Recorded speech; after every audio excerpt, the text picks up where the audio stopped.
Thank you, Mr. Chairman. Though it has taken months, I'm glad that Takata finally admitted that its airbags are defective and finally moved forward with national recalls.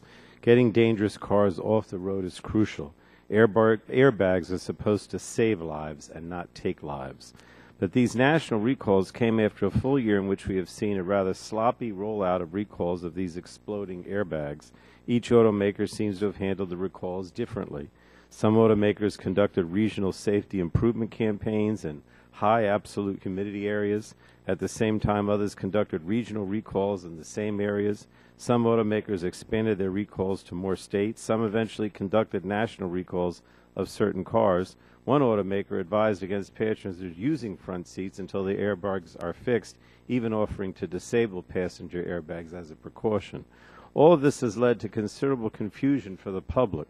Drivers are unsure if their cars are part of the recall. Those who have already had their airbag replaced do not know if they need to have them replaced again. But most importantly, people do not know if their cars are safe to drive. This is the second hearing the subcommittee has held on the Takata airbag recalls, and our first hearing was 6 months ago, and yet in that time we're still left with many of the same questions.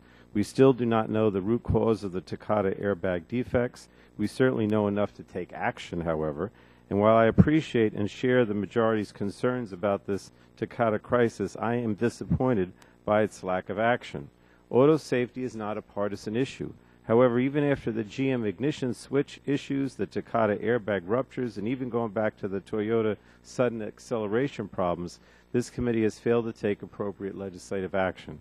Earlier this year, the subcommittee ranking member Schakowsky and I, and of course she mentioned it, with a number of other members of the subcommittee, introduced the Vehicle Safety Improvement Act of 2015. Many provisions in our bill would address problems that occurred in the Takata airbag and the GM ignition switch recalls.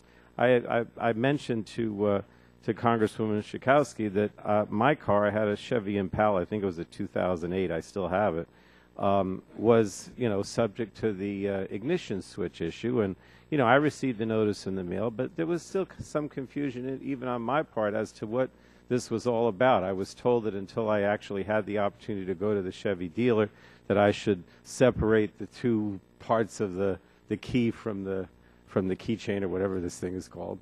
And, I continued to do that even after they soldered and fixed the key. And of course, I had to look up and see if my VIN number was one of the Impalas that had to be recalled. But even in my mind, there's a lot of confusion about what was being accomplished. And I think that's why we need legislation. The National Highway Transportation Safety Administration, or NHTSA, has received much of the blame in both the GM recall and this Takata recall. But it's clear that NHTSA simply does not have the resources and authorities it needs to protect drivers and passengers and to hold automakers and automobile parts suppliers accountable for safety defects. Our bill provides more resources and tools to NHTSA, increasing fines for manufacturers that violate vehicle safety laws. Also, in both cases, automakers and parts suppliers failed to timely produce critical information that may have helped NHTSA identify problems earlier. The bill improves the early warning reporting system by making more reported information public and requiring manufacturers provide significantly more information about any fatal accident involving a safety defect. So Chairman Burgess and Chairman Upton, I appreciate your interest in what you've said today in terms of continued oversight of these recalls, but I think that we need to begin our legislative work and not just talk about more investigations. I hope that we can work together to move forward with a bill to keep our citizens safe on the roads. I yield back.